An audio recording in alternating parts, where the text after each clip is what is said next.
Hello everyone, welcome to Priyanka's corner. एक बार फिर आप सभी का दोस्त गौरव शर्मा आपके साथ। आज हमने सुबह की शुरुआत कुछ ऐसे की।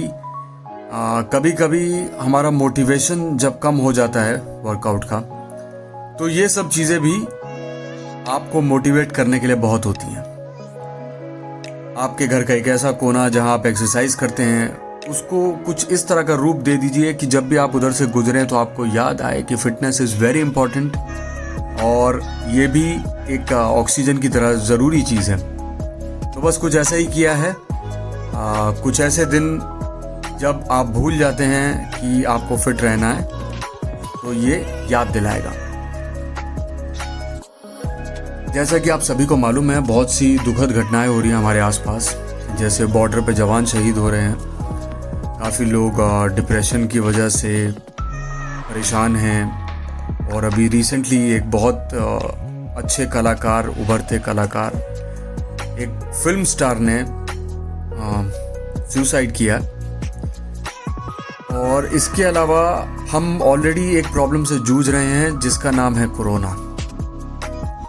इन सब के चलते कभी कभी हम भी बहुत डाउन फील करते हैं। तब हमारे दोस्त हमें रेस्क्यू करने आते हैं। ये है मेरे बहुत पुराने और अजीज दोस्त नागेश सर। नागेश जी मेरे को आर्टिस्ट भी रह चुके हैं मेरे पहले शो में, और हम लोगों की बॉन्डिंग तभी से काफ़ी अच्छी है। हम लोग पड़ोसी हैं, तो हम लोगों को एक दूसरे की खबर पूछने का और सब चीज़ों का ख्याल रहता है। तो हमारी फ़ोन पे बात हुई थी, उन्हें लगा मैं थोड़ा परेशान हूँ, तो उन्होंने कहा कि चलो शहर से थोड़ी दूर, घर से दूर जो उनका दूसरा घर है, वहाँ घूम के आते हैं।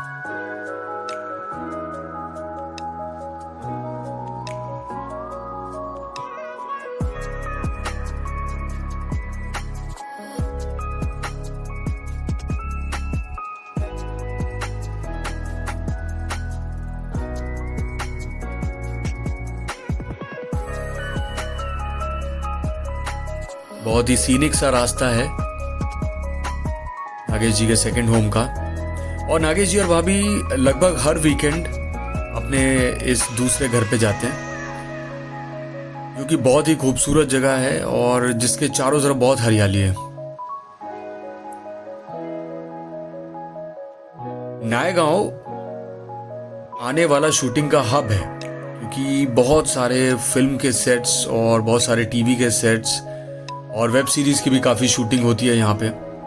शहर से थोड़ा अलग है, थोड़ा दूर है, लेकिन बहुत शांत, बहुत सुंदर, और बहुत ज़्यादा भीड़ भाड़ नहीं है यहाँ पर। तो इसलिए शूटिंग करने वालों को भी ये जगह बहुत रास आती है।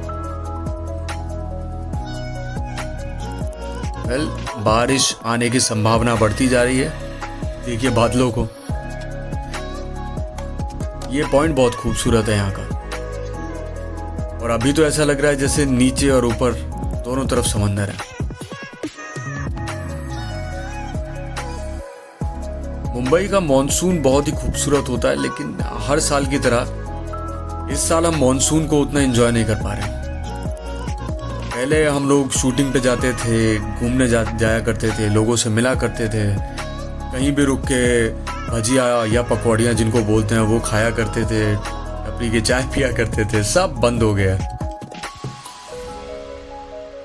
आई होप सब कुछ पहले जैसा हो जाए, ये कोरोना नाम की बीमारी भी खत्म हो और बॉर्डर पे जो टेंशन चल रही है वो भी खत्म हो, क्योंकि दर्द का एहसास तो उन्हीं को होता है जिनके परिवार वालों के साथ कुछ गलत होता है। तो भगवान करे कि हमारे फौजी भाइयों को भी कुछ ना हो,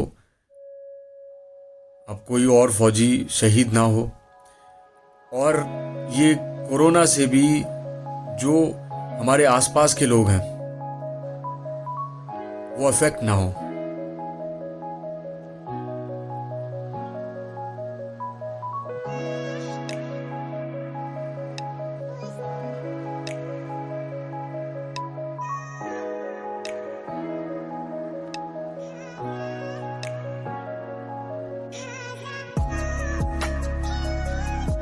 एज एक्सपेक्टेड बारिश शुरू हो गई, और अच्छी खासी बारिश शुरू हो गई।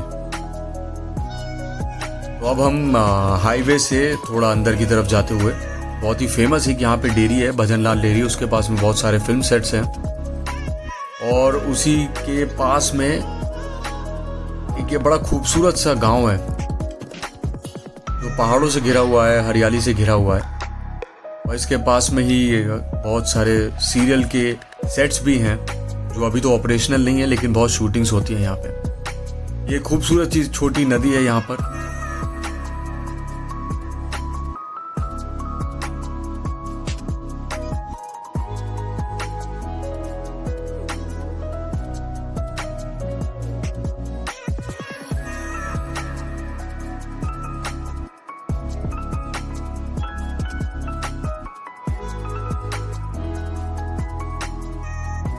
जैसे जैसे हम आगे बढ़ते जा रहे हैं मुझे बचपन की याद आ रही है। बचपन में कभी कभी मॉम डैड ऐसे ही लेके जाते थे हमें घुमाने के लिए, जो हमारे शहर के पास में हमारे छोटे छोटे गांव होते थे या कोई बहुत अच्छी खूबसूरत जगह होती थी। जैसे हमारे घर से मेरठ वाले घर से थोड़ी ही दूरी पे कुछ घंटे का ड्राइव है, हम हरिद्वार जाते थे, ऋषिकेश, वो सब घूमने जाया करते थे। कुछ ऐसा ही फील हो रहा है मुझे। और मॉम डैड की जगह मेरे नागेश सर और भाभी बिल्कुल वैसे ही फील करा रहे हैं। वैसा ही मुझे लग रहा है कि मैं दो अपने सीनियर्स के साथ में घूमने के लिए निकला हूँ पिकनिक पे। ये देखिए गांव शुरू हो गया है।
गांव है तो अपना जो घर है वो सानिया स्टूडियो के बैक साइड पे है। अच्छा, ये गांव में हम घुस गए, एकदम कन्वेंशनल और ट्रेडिशनल यहाँ के आदिवासी हैं शायद, ये बसे हुए हैं। ये भी घर धीरे धीरे पक्के होने लगे हैं। हाँ, सकरी गलियाँ हैं क्योंकि यहाँ पे तो छोटी लोगों को ट्रक तो चलाने नहीं होते हैं, तो छोटी रोड है, भरपूर ग्रीनरी है और बारिश की वजह से वो ग्रीनरी धुल चुकी है। सब ज़बरदस्त लग रही है। हवा तो एकदम ऐसी है कि मतलब देसी की खूब लंबे लंबे सांसें लो तो 3 एंटीबायोटिक की से भी ज़्यादा ताकत आपको आ जाएगी। हाँ, और कुआं भी दिखाते हैं अभी आपको हम वहाँ पे। क्या चीज़?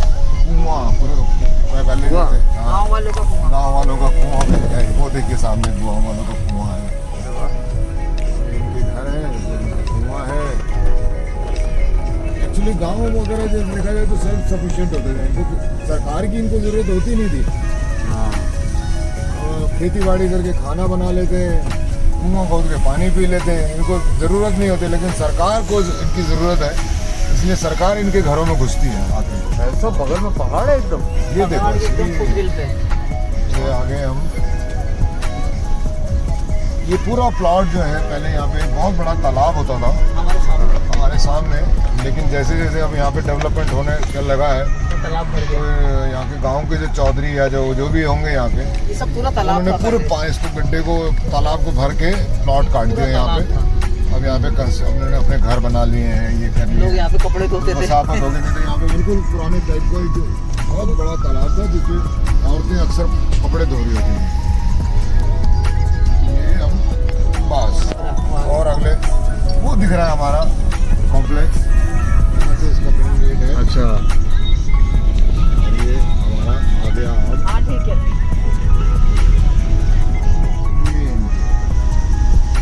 ये खुला हुआ है और ये घुसे हम गौरव, ये घुसे हम अपने कॉम्प्लेक्स में।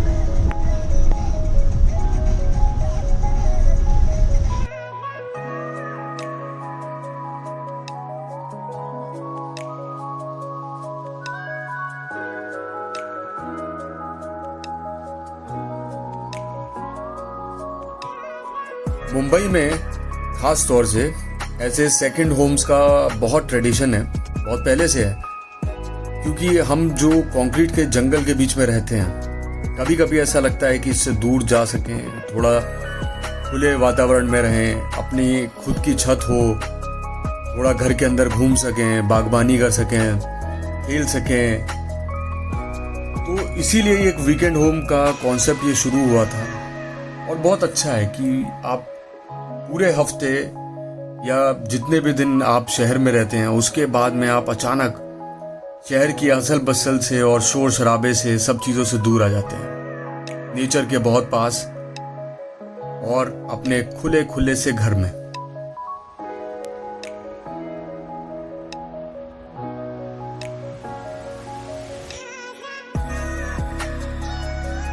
इन बंगलो सोसाइटीज़ की ये भी खासियत है कि इनके साथ बहुत सारी एमेनिटीज़ भी मिल जाती हैं आपको, जो आपको मतलब मुंबई में भी अच्छे से अच्छी सोसाइटी में मिलेगी।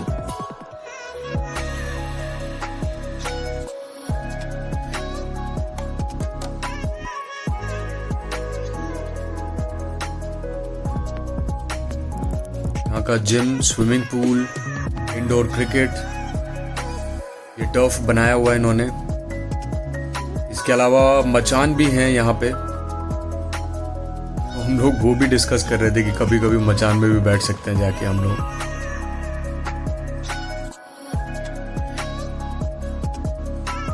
सबसे अच्छी बात है सोसाइटी की कि ये फुट हिल पे है, तो आने वाले 10-15 साल और मे बी 20-25 साल तक भी कोई कंस्ट्रक्शन उस तरफ ना हो।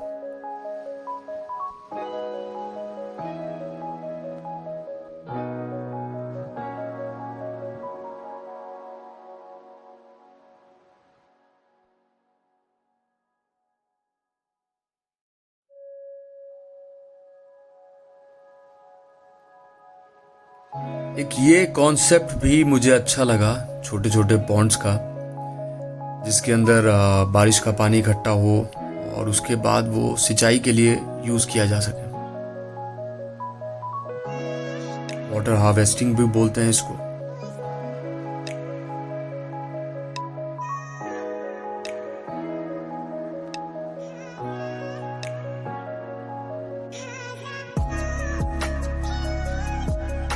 मुंबई में अगर आपने कोई सेकंड होम नहीं लिया है मुंबई के आसपास, तो बहुत ही मुश्किल है इस तरह की आज़ादी, खुली हवा और ऐसे बड़े बड़े घरों के साथ में ऐसा अच्छा सा खूबसूरत सा व्यू।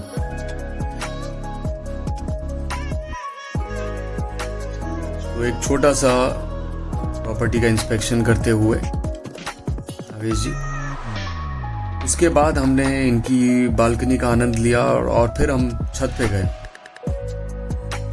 छत से एक बहुत ही अच्छा 360 व्यू है। ये देखिए, बालकनी भी बहुत अच्छी है इनकी और वो अटैच्ड हैं दोनों बालकनीज। ऐसे स्पेस मुंबई के बड़े बड़े पेंट हाउसेज में भी नहीं मिलते।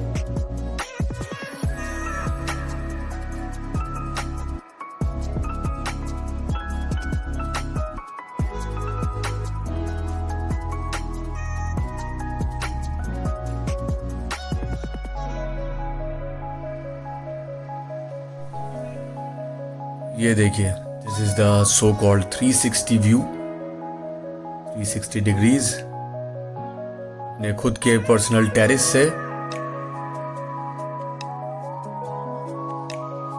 Is a view to die for.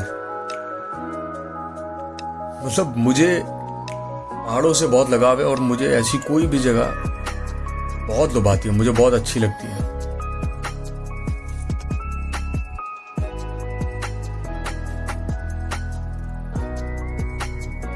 ये यहाँ की मचान है और चचा भी वापस बचपन में चले गए थे थोड़ा। उन्होंने बाउंड्री टाप दी और सीधा मचान में ऊपर घूम के आ गए। तो हम कुछ देर वहाँ पर रुके, उसके बाद हम लोगों ने वापस ड्राइव शुरू किया।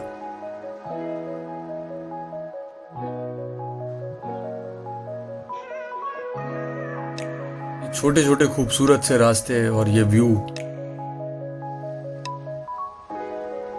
अच्छा लगता है। कोई ऐसे आपके आसपास ऐसे लोग हों जो आपकी सारी बातें समझ सकें, आपके मूड्स को समझ सकें।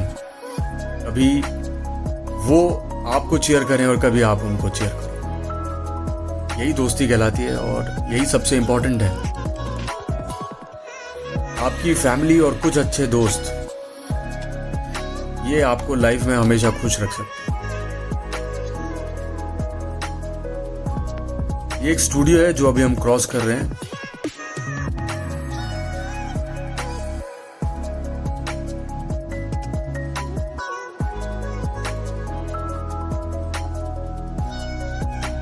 हम वापस हाईवे की तरफ जा रहे हैं। हमने गांव की रोड स्पेशली इसलिए पकड़ी क्योंकि मुझे घूमना था। मुझे गांव के रास्ते बड़े पसंद हैं। मुझे उनका रहन सहन देखना बहुत अच्छा लगता है।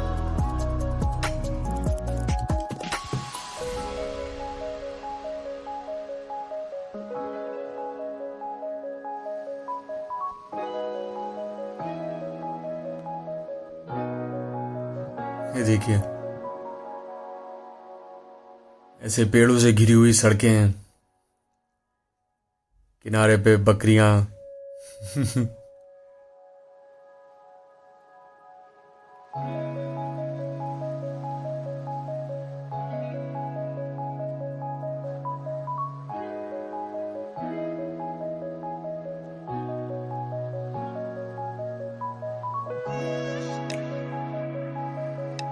वो वापसी के रास्ते में हमें हर जगह पानी भरा हुआ मिला, क्योंकि जब हम जा रहे थे तब बारिश शुरू हुई थी और काफ़ी देर तक बारिश हुई है।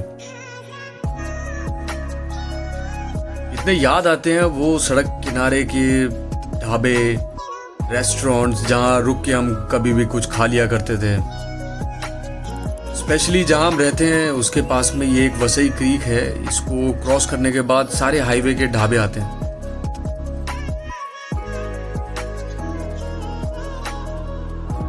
आज के दिन की शुरुआत तो अच्छी नहीं हुई थी, लेकिन ये दिन मेरा बहुत अच्छा गया।